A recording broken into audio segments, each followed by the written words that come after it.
ఒక చిన్న గ్రామంలో బుజ్జిబాబు అనే పిల్లాడు ఉండేవాడు. బుజ్జిబాబుకి ఆడుకోవడం చాలా ఇష్టం. ఒకరోజు అతను నిద్రపోతూ ఉండగా ఒక విచిత్రమైన కల వచ్చింది.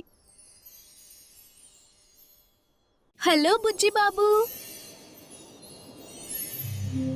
నేను నీ మెదడుని.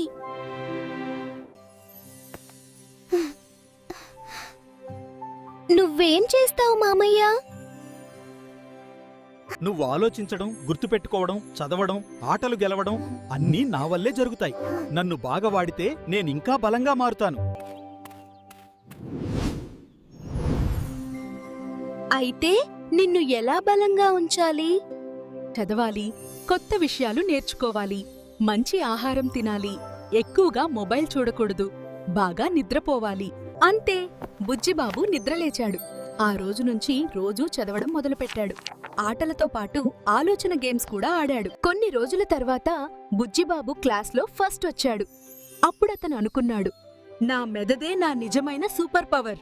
మెదడును ప్రేమించి సరిగ్గా ఉపయోగిస్తే జీవితం సులభంగా మారుతుంది.